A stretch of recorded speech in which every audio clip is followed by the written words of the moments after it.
À l'instant, l'adresse à la nation du chef de l'État, vous l'avez suivi en même temps que nous, un événement exceptionnel, disposition exceptionnelle. Omar Bongo Ondimba, 10 ans après son décès, l'envergure de cet homme d'État que toute la nation célèbre, aujourd'hui et même l'Afrique, l'impose. Il aura marqué de son empreinte plusieurs générations. Omar Bongo, ce fut un homme d'État, une vision et l'art de gouverner.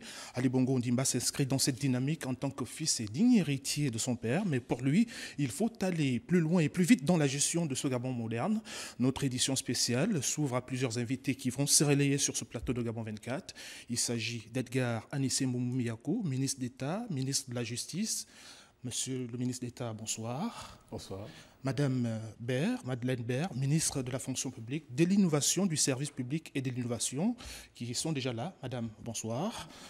Avec moi, pour animer ce plateau spécial, Armstrong Agaya, du desk politique de Gabon 24. Armstrong, bonsoir. Bonsoir Ismaël. Alors, le chef de l'État s'est enfin exprimé, serait-on tenté de dire. Est-ce sous la pression d'une demande devenue trop pressante depuis son retour de convalescence, ou attendait-il le bon moment? La parole à qui veut la prendre en premier. Madame, on commence par vous. L'État, il est dans la constance de son propos, puisque, si vous vous souvenez bien, le chef de l'État a toujours demandé à son équipe d'accélérer les réformes afin qu'elles participent à l'amélioration du bien-être des populations. Donc ce discours s'inscrit dans la constance, sa constance d'aller plus loin, sa constance de changer notre modèle de gouvernance, de changer ce business model politique qui doit être beaucoup plus un modèle politique plus accessible, plus lisible et plus visible et plus perceptible par les populations plutôt que par la classe politique. Donc personnellement, j'estime qu'il est dans la constance et il estime que maintenant, peut-être qu'il faut accélérer un peu plus. Il demande à ce que nous puissions aller beaucoup plus loin dans ces réformes parfois très courageuses et parfois très difficiles qui bousculent l'équilibre de tout le monde, mais qui sont malheureusement nécessaires pour pouvoir nous permettre d'entamer cette mutation qu'il attend et que les populations attendent afin de pouvoir bénéficier des bienfaits de la politique qu'il n'a de cesse de mener. Et c'est d'autant plus que les attentes sociales de la population gabonaise sont nombreuses dans plusieurs domaines. Armstrong Agaya, une question, peut-être au ministre de la Justice. Oui, monsieur le ministre de la Justice, on a tous suivi ce discours du président gabonais Ali Bongo Ondimba, sauf qu'au Gabon, quand on parle de justice, il va sans dire que pour certains compatriotes, on parle d'une justice aux ordres. Une justice gabonaise en désaccord avec la population. Quel commentaire faire alors que Ali Bongo Ondimba l'a dit dans son discours, et je vais rappeler justement ces quelques lignes, pour y parvenir, des choix décisifs s'imposent qui nécessitent d'analyser et d'évaluer non seulement le chemin parcouru, mais aussi nos modes de fonctionnement et les faiblesses de notre système. Écoutez, je voudrais simplement vous dire qu'au niveau de la justice, des réformes importantes ont été entreprises. Lesquelles ? Vous avez actuellement plusieurs textes qui vont reformer le système judiciaire, qui viennent d'être votés par le Parlement, qui l'ont été par le Sénat et actuellement par l'Assemblée nationale. Nous avons l'ambition, justement, de faire en sorte que le système judiciaire soit beaucoup plus proche des justiciables. Vous avez dit tout à l'heure que plusieurs réformes et plusieurs compatriotes ne croient plus beaucoup en la justice de notre pays. C'est en termes... C'était une question, monsieur le ministre d'État. Oui. Bon, je voudrais simplement vous rassurer que, de ce point de vue, la justice gabonaise est totalement libre. Il n'y a pas de pression vis-à-vis des magistrats. Ils sont totalement indépendants. Il peut arriver que le rendu par les magistrats ne soit pas à l'attente de ce qu'attendent les populations, mais là encore, je ne peux rien vous dire, simplement que les juges sont libres et indépendants. Monsieur le ministre d'État, comment expliquer alors qu'au Gabon, il y ait des personnes qui se retrouvent en détention, parfois mis sous mandat de dépôt, et que les procédures prennent du temps, alors qu'en réalité, on parle d'une justice qui fonctionne? On a l'impression qu'il faudrait qu'Ali Bongo Ondimba, président de la République, tape du poing sur la table pour que les choses bougent à certains moments. Qu'est-ce qui se passe réellement au sein de la justice gabonaise? Bon, nous n'attendons pas forcément que le président de la République tape du poing sur la table pour que les choses bougent. Ce constat, il faut le reconnaître, est réel. Hein. Il y a énormément de problèmes au niveau du traitement des dossiers judiciaires. 2009, 2019, oui, plusieurs années quand même. Plusieurs années quand même, mais écoutez, c'est un travail de longue haleine. C'est un travail de longue haleine qui se poursuit régulièrement. Nous allons mettre en place justement avec cette réforme judiciaire des contrôles beaucoup plus accrus au niveau des juges pour que les dossiers soient réellement, puissent réellement atteindre les objectifs que les magistrats ont été, pour lesquels les magistrats ont été assignés.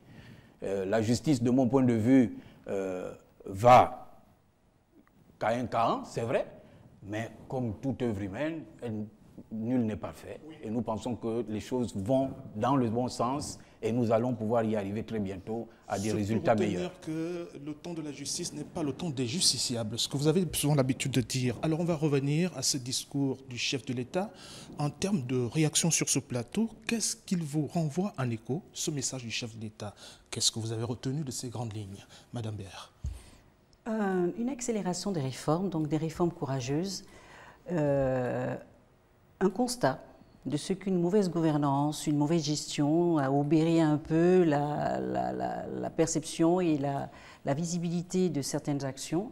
Donc un ressaisissement, des décisions qui ne doivent pas être prises pour des raisons politiciennes, mais plutôt pour des raisons objectives. C'est-à-dire qu'il nous demande d'oublier un peu, même si nous sommes dans ce temps politique, d'oublier un peu les considérations politiciennes et nos égoïsmes personnels pour pouvoir répondre à la préoccupation du plus grand nombre. C'est ce qu'il dit.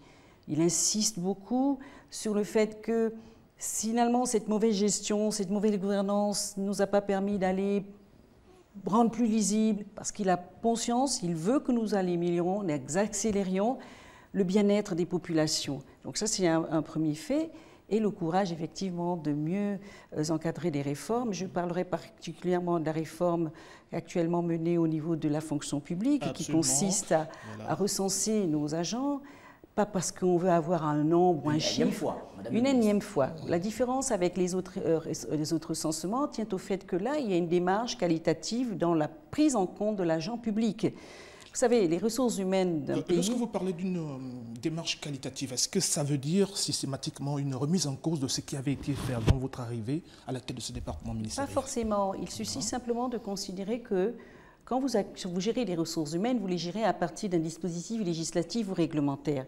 Il s'agit maintenant de conférer à l'administration publique les moyens d'être performante et d'être efficace. Et pour cela, il faut accorder un petit temps à l'agent public. Vous savez, pour revenir aux raisons politiciennes, les recrutements par le passé ont toujours été faits pour des raisons sociales ou politiciennes. Donc il faut avoir le courage, en toute équité et en toute justice sociale, de dire, mais écoutez, on est bien obligé d'identifier cette population d'agents publics, voir comment ils sont employés chez nous pour pouvoir leur donner des conditions de travail optimales. Parce qu'il est évident que les résultats de ce recensement vont certainement et de manière évidente révéler que certains agents publics n'ont que le poste budgétaire. Madame la ministre, vous permettez, s'il vous plaît, on sait quand même qu'au sein de l'administration gabonaise, les mots qui sont décriés paraissent ou semblent les mêmes depuis de nombreuses années. Lenteur administrative, par exemple, dans l'établissement de certains documents administratifs, ce sont des mots qui existent. Alors, on a écouté le président gabonais Ali Bongo Ondimba, et je vais parcourir encore quelques lignes. Il est capital d'en finir avec la mauvaise gestion, la mauvaise gouvernance qui nous empêche d'avancer et nous interdisent de récolter les fruits des efforts colossaux et multiformes que l'État a consentis. Aujourd'hui, quand vous regardez cette administration gabonaise, puisque vous êtes ministre de la fonction publique, quel est le constat que vous faites après que vous soyez certainement, peut-être pour la deuxième ou la troisième fois, au sein d'un gouvernement au Gabon? Le constat est que la fonction publique, c'est un mastodonte. La fonction publique gère une population, c'est le responsable des ressources humaines de tout un État. Il faut quand même le savoir.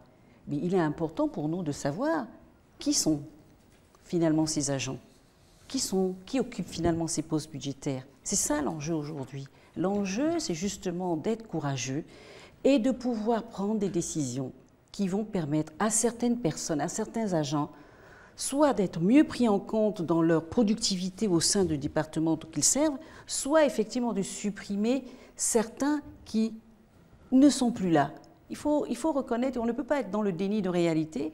Mais si vous réglez la question des fonctionnaires fantômes, cela va sans dire que la question de la lenteur administrative va demeurer. Vous savez, le choc de procédure et de simplification, c'est une exigence d'ailleurs même pour la notation dans notre pays, dans le doing business. Je n'ai de cesse de dire à chaque fois que l'attractivité d'un pays s'apprécie par la performance et la qualité. Justement, nous allons dématérialiser un certain nombre de procédures.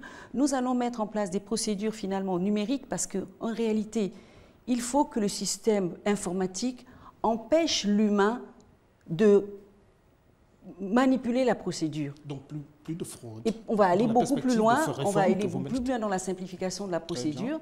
Le parcours de la fonction publique en termes d'intégration, c'est une longue procédure avec beaucoup de manipulation humaine. Si on numérise tout ça, vous allez voir qu'on aura un meilleur suivi de l'agent, de sa progression, de sa... et d'ailleurs même, je dirais même de tout, de son exemplarité, de son éthique, de tout. Madame le ministre, le président gabonais a évoqué justement un remaniement donnant des instructions au Premier ministre, chef du gouvernement. Avez-vous, vous, le sentiment d'un devoir accompli quand on parle de la fonction publique gabonaise aujourd'hui? Moi, je viens d'arriver à la fonction publique, ça fait à peine 6 mois, donc je pense que je suis en train... On parle quand même de la continuité du service public. On continue, mais justement, il y a des choses qui ont été faites. Le recensement qui a été fait par le passé nous a permis de découvrir que beaucoup d'agents n'étaient pas dans leur poste. Aujourd'hui, nous gérons d'ailleurs la grande famille de régularisation des bons de caisse qui nous permet de révéler que... Absolument, oui. Nous voyons bien les réformes initiées par la ministre de la fonction publique. On ne va pas seulement rester sur la fonction publique, il y a d'autres départements ministériels. Le chef de l'État dit pour y parvenir, il faut des choix décisifs. Il demande à ce qu'on en finisse avec la corruption. Monsieur le ministre d'État, comment on peut aider le chef de l'État à atteindre cet idéal dans notre Gabon d'aujourd'hui ? Ben, tout simplement en étant très dur avec les corrompus, parce que c'est un fléau qui gangrène notre administration, il faut le reconnaître. Aujourd'hui... et pas seulement, il y a aussi les corrupteurs. Oui, également les corrupteurs, mais la justice est là justement pour qu'elle sévisse et la justice doit pouvoir aider justement le chef de l'État à faire en sorte que ce fléau ne cesse de gangréner notre administration. Et je crois que les exemples sont patents et légion actuellement. La justice est au devant de la scène parce qu'elle combat justement l'impunité, la corruption. Et je ne saurais quoi vous dire de plus, mais sinon que la justice est prête à accompagner le chef de l'État dans ce challenge. Le milieu carcéral souffre de justement plusieurs sur la question, Amson, s'il vous plaît, Amson, sur la question, quels sont les chantiers en cours au sein de votre département ministériel? On suppose bien ici que vous avez commencé des choses et vous avez aussi des actions à venir. Quelles sont les actions en cours sur le court, moyen et long terme? Mais les actions, comme je vous l'ai dit tout à l'heure, c'est la réforme du système judiciaire dans son ensemble. Très bientôt, le président de la République, en sa qualité de président du Conseil supérieur de la magistrature, présidera un conseil de la magistrature. Nous ferons le bilan de l'année judiciaire écoulée et nous pensons que l'année judiciaire qui arrive devra s'affronter sous de meilleurs auspices. Le ministère de la Justice, c'est aussi le milieu carcéral. Oui. Qu'est-ce qui est prévu justement, puisque l'on sait qu'il y a des dossiers qui sont restés dans l'ombre jusqu'à ce jour, la construction de certaines prisons, par exemple, dans le Gabon. Aujourd'hui, qu'en est-il, puisque l'on sait que cette population-là, en milieu carcéral aujourd'hui... C'est un problème qui tient particulièrement à cœur le chef de l'État. Il m'a régulièrement instruit pour trouver la possibilité de construire de nouvelles prisons. Et qu'avez-vous fait jusqu'à ce jour? Ben, nous avons toujours entamé des discussions sous la forme des PPP. Ce n'est pas évident. Hein. Vous connaissez la situation financière de notre pays actuellement, qui ne nous permet pas aujourd'hui d'entreprendre de grands travaux d'investissement. Mais nous avons fort espoir que nous aboutirons à faire en sorte qu'au moins l'existant, les prisons, soient réhabilitées. Oui, là, le chef de l'État, dans son adresse, appelle à conforter le modèle social du pays en le rendant plus sain et plus équitable. Madame la ministre de la fonction publique, comment mettre tout ceci en musique? Modèle social, qu'est-ce que cela voudrait dire? En le rendant plus sain et plus équitable, qu'est-ce que ça veut dire en réalité, ne serait-ce que pour votre département ministériel? Écoutez, Déjà, au niveau de l'aspect social, bon, ça participe de la gouvernance des caisses de sécurité sociale, des caisses de maladie, etc., pour mieux accompagner, c'est déjà un point. Au niveau de la fonction publique, si vous voulez que j'en dise, ben, ça participe de l'équité dans la gestion de l'agent public. Si l'agent public il a une procédure claire, éprouvée, il est convaincu que c'est sa performance qui va le faire prospérer. Ce qu'il nous demande, le chef de l'État, c'est d'avoir le courage de le faire, d'avoir le courage de dire, bon, ben, vous êtes arrivé à la fonction publique, vous avez eu voilà, mais est-ce que vous êtes en situation d'emploi? Est-ce que vous êtes productif? Est-ce que vous avez des tâches? Est-ce que vous êtes performant? C'est de ça dont il s'agit. Et ça participe justement d'une décision courageuse, parce que les pressions sont fortes. Socialement, la fonction publique a été toujours considérée comme le réceptacle premier de l'emploi de Gabon.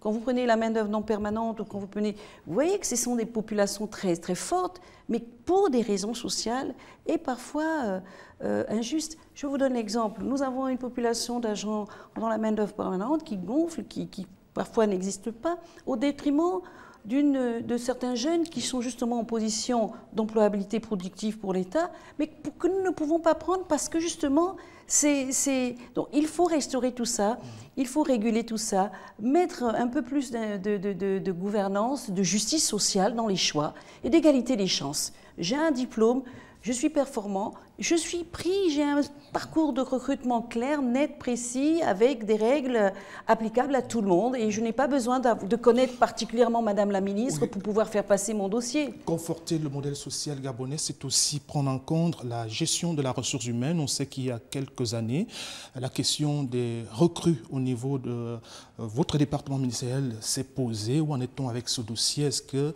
les mises en solde sont déjà effectives de ces matons?